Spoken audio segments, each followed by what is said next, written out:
हम फरिया लेंगे उनसे। तो राम वाला रूप है नाटक वाला, पकड़िए बात मेरी, अंतिम है। अब बोले हैं गोरे लाल अंत भला तो सब भला, इसीलिए मैंने उसी तरह रखा है। तो परमात्मा राम के रूप में नाटक किए, राम वाला रूप हुआ नाटक वाला रूप, यानी ऊपर वाला रूप। तब तो परमात्मा वाला रूप और कुछ होना ही चाहिए, होना चाहिए। कृष्ण वाला रूप है नाटक वाला रूप, इसलिए कृष्ण के भीतर छिपा हुआ परमात्मा वाला रूप होना चाहिए। दुर्गा काली वाला रूप है नाटक वाला रूप, इसीलिए दुर्गा काली वाला रूप जो है ना, उस रूप के भीतर नाटक करने वाला का अपना रूप होना चाहिए। अब बताइए क्या कह रहा हूं यहाँ गोस्वामी जी? राम किसको संकेत कर रहे हैं? पुराण वाला राम, शिव का रूप अलग है, वो नाटक वाला है, और शिव के भीतर जो है वह राम है, वह राम है, वह राम है। माना परमात्मा को रामचरितमानस में राम ही कहा गया है, परमात्मा को रामचरितमानस में राम कहा गया है, और परमात्मा को भागवत पुराण में कृष्ण कहा गया है। तो भाव था हमारा, अगर 10 भगवान हैं, 25 भगवान हैं, ये अलग अलग रूप है, लेकिन ये नाटक वाले रूप हैं, नाटक करने वाला एक है। जैसे गांव समाज में नाटक करने वाला एक, उसी तरह परमात्मा नाटक करते हैं वे भी अनेक। जैसे नाटक करते समय नाटक करने वाला अपना असली रूप छिपा लेता है, नकली रूप बना रूप दिखा देता है, वैसे परमात्मा भी नाटक करते समय अपने असली रूप को छिपा लेता है और नकली रूप संसार वाले को दिखा देता है। अब शिव नाटक वाला रूप, राम नाटक वाला रूप, संत नाटक वाला रूप, सब नाटक वाला रूप है। तो कौन बड़ा कौन छोटा? परमात्मा ही शिव के रूप में, परमात्मा ही कृष्ण के रूप में, परमात्मा ही दुर्गा के रूप में, परमात्मा ही जब सब रूप में है तो कौन बेसी कौन कम? सब बराबर।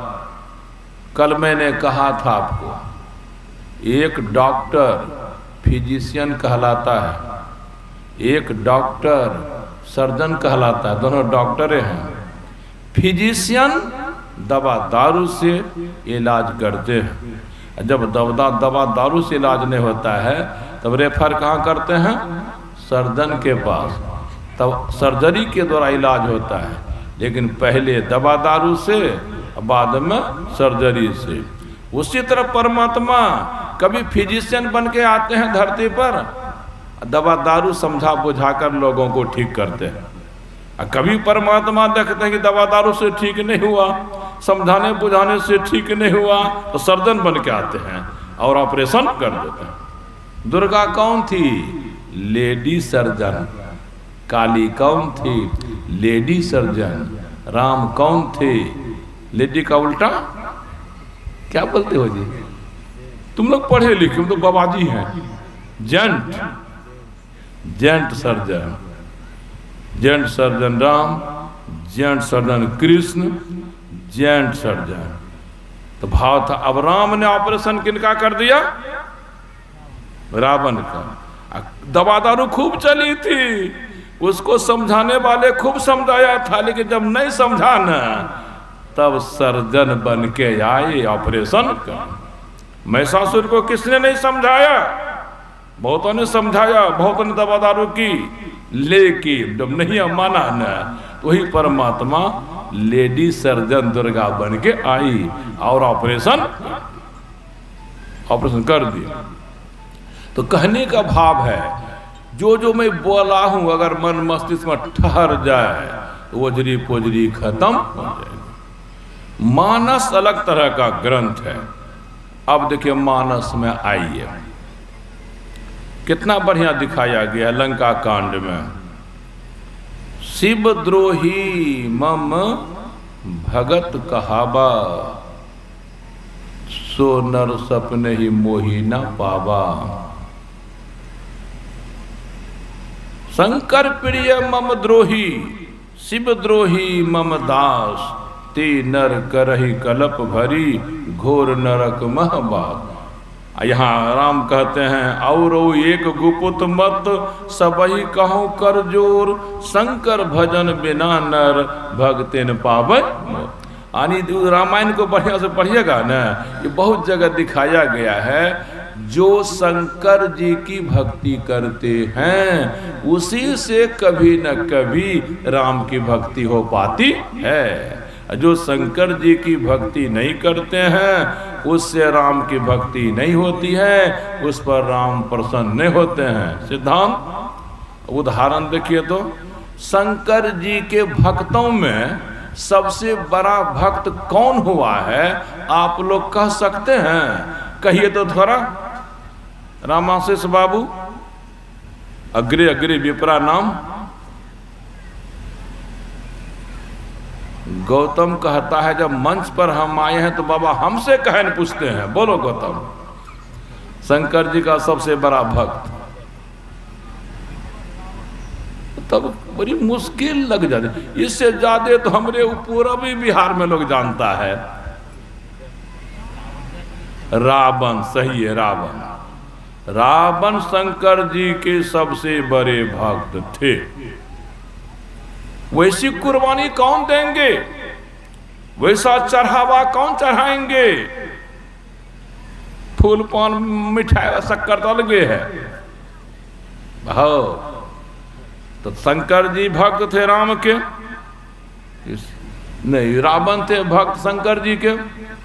रावण का भाई का नाम क्या था? क्या भाई थे रावण? जल्दी गिनाइए। फुसुर फुसुर बोलता है। धीरे धीरे बोलने का मतलब है कि कुंभकर्ण एक ठो था ना, अब विभीषण कौन था? भाई था। अच्छा, अब विभीषण किनका भक्त था? राम का। अब देखिए, शंकर जी का भक्त रावण, राम का भक्त विभीषण, लेकिन काम किनका बना? राम के भक्त को शंकर जी के भक्त कितना लतियाए, कितना मारे। सर्वनाश हो गया शंकर जी के भक्तों का, नहीं हुआ? आओ, राम के भक्त थे विभीषण, उनका निहाल हो गया। थोड़ा इससे मिलाइए कि यदि शंकर जी की भक्ति के बाद राम की भक्ति होगी, तो यहाँ पर तो शंकर जी के भक्त तो सबसे बड़े रावण थे। कहाँ राम की भक्ति उनको मिली? शंकर जी के भक्त नहीं थे विभीषण, और राम की भक्ति मिल गई। असली बात क्या है? मानस में पूरे धर्म ग्रंथों को रख दिया है सूत्र के रूप में। सीधा अर्थ लगा लेंगे। पहले उठाए थे ना बात, गणेश जी कैसे है बाप ब्रह्मा विष्णु महेश के, पार्वती जी कैसे ही माता ब्रह्मा विष्णु महेश के, ओझरी रहिएगी। तो चलिए यहाँ दिखा रहा हूं। शंकर जी और मानस का आधार पर, पुराण का आधार पर नहीं। पुराण में तो भगवान शंकर कहते हैं जब तक मेरी भक्ति करके मुझको प्राप्त नहीं कर लेगा तब तक जीव का मोक्ष नहीं होगा।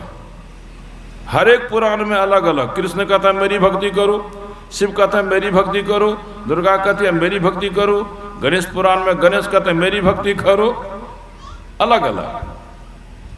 राम कहता है अभी सुनो ना, जो परलोक यहाँ सुख चाहूं मेरी भक्ति करो। तो मैं दिखाना ये चाह रहा था, मानस के आधार पर शिव और राम में कैसा संबंध है।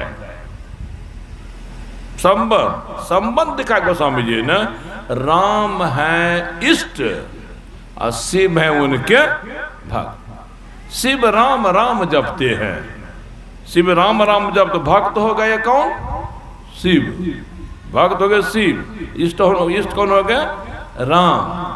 तो मानस के आधार पर शिव जी भक्त हैं, राम जी इष्ट हैं। तो अब भगवान कहता है कि शिव की भक्ति करोगे तब राम की भक्ति मिलेगी, यानी राम के भक्त की भक्ति करोगे तो फिर राम की भक्ति मिलेगी, राम की भक्ति मिलेगी। आज हमारे पास कुछ दीक्षा लेने के लिए आए थे, यह सब समस्या थी, तो मैंने कहा पिछले सत्संग में कुछ खुलासा करूंगा कि मैंने शिव और बीच में गुरु यानी यहाँ पर संत मत में जो दीक्षा होती है, सगुण साकार भगवान गुरुदेव को माना जाता। रामानंदी पंथ में सगुण साकार भगवान राम को माना जाता है। जिस पंथ में मीराबाई हुई थी, सूरदास हुए थे, उस पंथ में सगुण साकार भगवान कृष्ण को, इस तरह से किसी पंथ में दुर्गा को, किसी पंथ में काली को, किसी पंथ में राम को, किसी पंथ में कृष्ण को, किसी पंथ में सूर्य को, किसी पंथ में गायत्री को, इस तरह से है। किसी पंथ में गुरु को, गुरु यानी संत को, नानक देव का पंथ पढ़िए, उसको पढ़िए, क्या मिलेगा? परमात्मा की भक्ति वहां भी है, लेकिन ध्यान किनका करते हुए लोग, जब किनका करते हुए लोग गुरु को। कबीर पंथ को पढ़िए, वहां भी परमात्मा की मान्यता बीजक में है, लेकिन ध्यान किनका? गुरु की। असली बात है जैसे रामानंदी पंथ है, यहाँ राम इष्ट लिया गया है, किसी पंथ में इष्ट भी भगवान को लेते हैं और उनकी भक्ति बताने वाले गुरु को भी। माने गोस्वामी जी इष्ट राम को ले लिया, लेकिन राम की भक्ति तो को बतावेंगे। किसी पंथ में संत और भगवंत को दोनों को दिखाए हैं, संत को दिखाए हैं, गुरु को दिखाए हैं, भक्ति बताने वाले के अर्थ में। जिस पंथ में भगवान ये गोस्वामी विवेकानंद हुए, उस पंथ में देखिए इष्ट है काली, लेकिन बताने वाले तो कोई होंगे।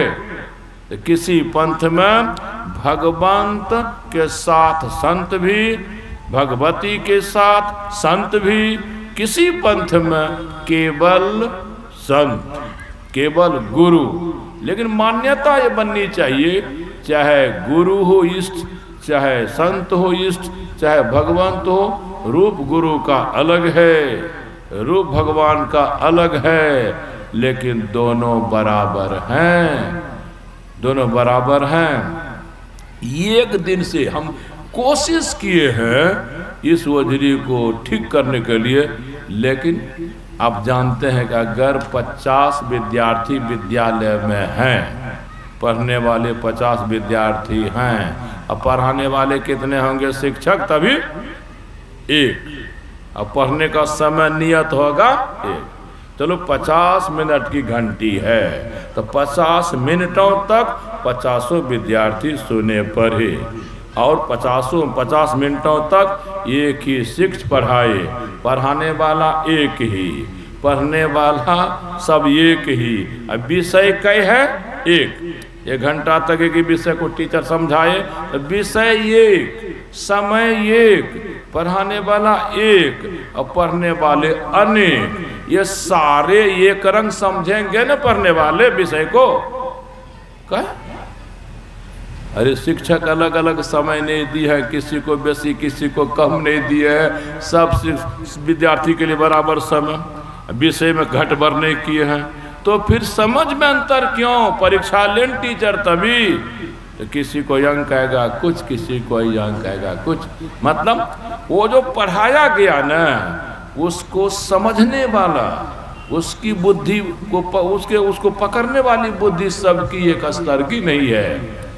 किसी का बुद्धि स्तर ऊंचा है, किसी का बुद्धि स्तर नीचा है, उसी के आधार पर समझ होती है। कोई बेसी समझता है, कोई कम समझता है। उसी तरह मैं जो बात बोल रहा था आप सब सुन रहे हैं, मैं पढ़ाने वाला एक हूँ और समय सबको बराबर मिल रहा है, लेकिन पूछूंगा ना तो 1.5 बार होगा, कम बेस होगा। क्यों? आध्यात्मिक संस्कार का स्तर किसी का कुछ है, किसी का कुछ है। गोस्वामी जी ने कहा है, क्या कहा है? श्रोता वक्ता ज्ञान निधि, कथा राम कै गूर, किमी समझो मैं जीव जर, कली मल ग्रसित विमूर। आनी अगर कोई बीएससी का कोर्स समझना चाहता है ठीक से, तो आईएससी तक का ज्ञान उनको मजबूत होना।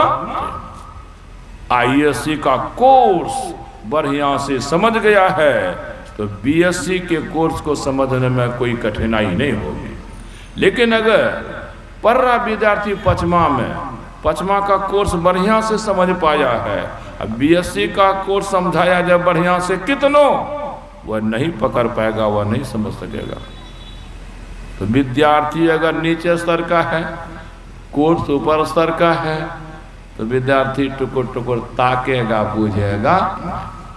दूसरी बात, अगर कोर्स ऊपर स्तर का है, बीएससी का है, टीचर मैट्रिकुलेट अगर मिल जाएगा तो बताइए कैसे समझा देगा। लेकिन भौतिक विद्यालयों में गड़बड़ी नहीं है। जिस स्तर के जो विद्यार्थी होते हैं उन विद्यार्थियों की एक जगह रख के उस स्तर के विषय को, कोर्स को पढ़ाया जाता है। अगर 5वीं कक्षा में 50 विद्यार्थी हैं, वे 50 हैं जो 5वीं कक्षा के कोर्स को ही समझ सकते हैं, 10वीं कक्षा के कोर्स को नहीं। लेकिन ये आध्यात्मिक विद्यालय में सब बैठते हैं। कोई जन्म जन्म के संस्कारी है, कोई कम जन्म के संस्कारी है, कोई 50 जन्म से अध्यात्म में जुटे हुए हैं, कोई 10 जन्म से जुटे हैं। इस आधार पर किसी का आध्यात्मिक संस्कार कमज़ोर होगा, किसी का बलवान होगा। फिर भी मैंने कोशिश की, जो उदाहरण दिया मोटा मोटा, ताकि नहीं पूरा तो आधा भी बैठ जाए। तो निवेदन ये है कि गुरु का दर्जा लोग नीचा बुझ जाते हैं, तो वहाँ देखेबे किए। अच्छा बोलिए, यह चौपाई कहाँ पर है? गुरु बिनु भव निधि तरै न कोई, जौ बिरंची शंकर सम होई। यह चौपाई किस ग्रंथ में है? रामचरितमानस में। यहाँ तो गोस्वामी जी कह रहे हैं, गुरु बिनु भव निधि तरै न कोई। छोटका मोटका का उदाहरण नहीं। जौ बिरंची शंकर सम होई। शंकर भी कोई बन गए हैं, गुरु के बिना वे भी भव से पार नहीं होंगे। तो कौन बड़े कौन छोटे हो गए? यहाँ शंकर बड़े कि गुरु बड़े? तो गोस्वामी जी देखिए, तो कहीं कुछ ऐसा नहीं होना चाहिए।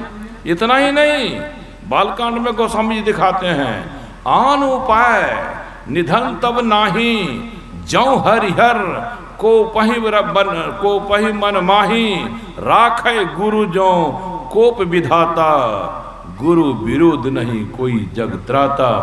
विष्णु कुपित हो जाए, अपना सुदर्शन छोड़ दें किसी पर, शंकर जी कुपित हो जाएं, अपना त्रिशूल छोड़ दें किसी पर, ब्रह्मा कुपित हो जाएं, अपना ब्रह्म शस्त्र किसी पर छोड़ दें। त्रिशूल चूकता नहीं, अमोघ शस्त्र है। सुदर्शन चूकता नहीं, अमोघ शस्त्र है। ब्रह्म शस्त्र चूकता नहीं, अमोघ शस्त्र है। राखे गुरु जो कोप विधाता। अगर उसको गुरु बचाना चाहेंगे, त्रिशूल कुछ नहीं बिगाड़ेगा, सुदर्शन कुछ नहीं बिगाड़ेगा। तो इसका माना किनका महत्व ज्यादा दिखाया? शंकर त्रिशूल फेंक रहे हैं, जिसके ऊपर गुरु उसको बचा लेते हैं, तो किनकी ताकत ज्यादा हुई? मानस एक महीना कम से कम अगर हम बोलेंगे ना, तो भी 10%। इतना लंबा सत्संग कई एक वर्षों से नहीं किया था, कल से 1.5 घंटा से कम नहीं बोला हूँ, ताकि बुद्धिजीवियों का समाज है, उनमें जो अभी संस्कार भरा हुआ है आध्यात्मिक, उसमें कुछ जाए, ताकि और ऊपर बढ़े। कोशिश यही है। बोलते बोलते थक गया हूँ, अंतिम घड़ी है। लोग जाएंगे भी घर द्वार, नहीं जाएंगे? आज खाने पीने का इंतजाम नहीं है, सो जान लीजिए आप लोग। तो ये आप लोगों ने साथ दिया। कठिन से कठिन विषयों को मैं बोल रहा हूँ, आप उकताते नहीं हैं, आप उबते नहीं हैं। इसमें मैं अपने को सफल जरूर हमारा कहा हुआ आप लोगों को अच्छा लगता होगा। अच्छा लगता है तो लोग मन से सुनता है, खराब लगता है ना कभी घड़ी देखेगा खत्म नहीं करता है, कभी मुंह कान टेढ़ा करेगा, क्या बोलता है। हाँ, इस सब में मैं सफल हूँ। कोशिश रहती है कि अध्यात्म की कठिन से कठिन बात आपके सरल हृदय में, सरल मस्तिष्क में कुछ भी फंस जाए ताकि आगे काम हो आप लोगों के बीच मैं 3 दिनों से हूँ। हो सकता हूँ आप लोग बुद्धिजीवी हैं, हम में हमसे कोई भूल हो गई हो, भूल को लेकर मन में यह बना हुआ हो, साधु होकर ऐसा नहीं बोलना चाहिए, ऐसा नहीं करना चाहिए, साधु होकर ऐसा नहीं बोलना चाहिए, करना चाहिए। अगर ऐसी भूल हो गई हो तो उस भूल को भूल जाइएगा। जो कुछ मैंने 3 दिनों से याद दिलाया है, अगर उसे याद रखिएगा तो निश्चित ही जन्म जन्म की फरियाद जो आज तक पूरी नहीं हुई है, कल से पूरी होने लगे कि बोलिए प्रेम से श्री सद्गुरु।